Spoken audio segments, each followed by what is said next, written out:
मैं हूं फयाज अहमद और आप देख रहे हैं फूड बाय फयाज। आज मैं मज़े की रेसिपी बनाने जा रहा हूं जिसका नाम है पर्शियन कबाब।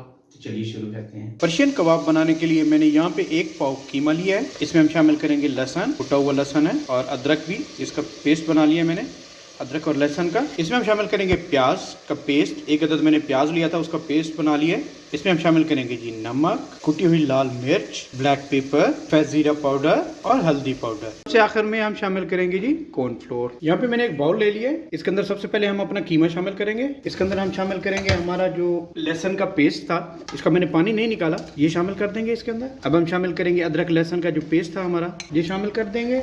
इसके अंदर हम शामिल करेंगे हमारा जो सफ़ेद जीरे का पाउडर है वो, कुटी हुई लाल मिर्च, ब्लैक पेपर, नमक हस्बे जायका, और सबसे आखिर में जाएगा जी हमारा कॉर्न स्टार्च, कॉर्नफ्लोर भी कहते हैं इसे। ये तकरीबन 1.5 स्पून हमने डालना है और इसको अच्छे से मिक्स कर लेंगे। मसाला हमने अच्छे से मिक्स कर लिया है। अब सबसे आखिर में हम इसके अंदर 1 टेबल स्पून कुकिंग ऑयल शामिल करेंगे और इसको फिर से मिक्स कर लेंगे। इसको हमने अच्छे से मिक्स कर लिया है। अब हम चलते हैं अगले स्टेप की तरफ। अगला स्टेप हमारा ये है कि आपने जिस बर्तन में या फ्राई पैन में बनाना है वो हमने यहाँ रख देना है।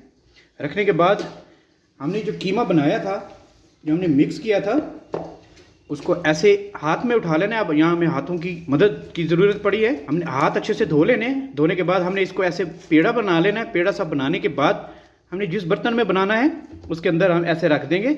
रखने के बाद हम इसको ऐसे ऐसे दबा के पूरे फ्राई पैन में फैला लेंगे। इस तरह जी पूरे फ्राई पैन में हमारा कीमा जो था मैंने फैला दिया है। ये देखें, इसको बराबर कर लेना है, कहीं से मोटा पतला ना हो, एक ही शेप हो इसकी। बिल्कुल अच्छे से मैंने फैला दिया पूरे फ्राई पैन में। अब हम चलते हैं अगले स्टेप की तरफ। यहाँ पे फ्राई पैन मैंने चूल्हे पे चढ़ा दिया है। नीचे मैंने फ्लेम ऑन कर दिया है। फ्लेम मैंने मीडियम रखा है। इसका फ्लेम हमने मीडियम रखना है। इसको 1 से 2 मिनट, जैसे ही हमारा कीमा, हमारा फ्राई पैन गर्म हो जाएगा थोड़ा सा, उसके बाद फ्राई पैन हमारा गर्म हो चुका है जी। अब यहाँ पे साइडों पे हम इस तरह चम्मच की मदद से कुकिंग ऑयल डाल देंगे इसके अंदर साइडों पे।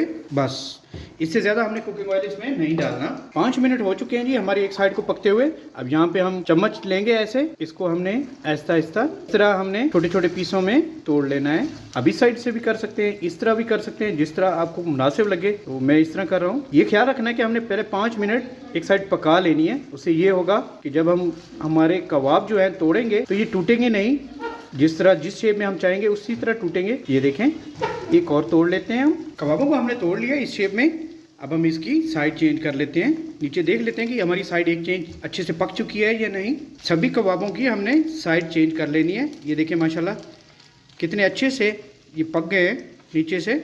दूसरी साइड भी हमने इसी तरह पका लेनी है। चलिए जी, इसकी साइड चेंज हो गई है। नीचे फ्लेम हमने लो रखना है। अल्हम्दुलिल्लाह जी, आज के हमारे पर्शियन कबाब बहुत कमाल तैयार हो चुके हैं। बहुत खुशबू आ रही है, बहुत प्यारी खुशबू आ रही है इसकी, कमाल बने हैं।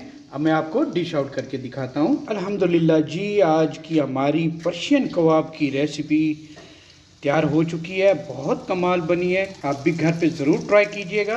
उम्मीद करता हूँ आज की मेरी ये पर्शियन कबाब की रेसिपी आपको अच्छी लगी होगी। इस तरह की मज़ीद रेसिपीज़ के लिए आप मेरा चैनल सब्सक्राइब करें। अपनी ढेर सारी मोहब्बतों में, दुआओं में अपने भाई को याद रखिएगा। अल्लाह हाफिज़।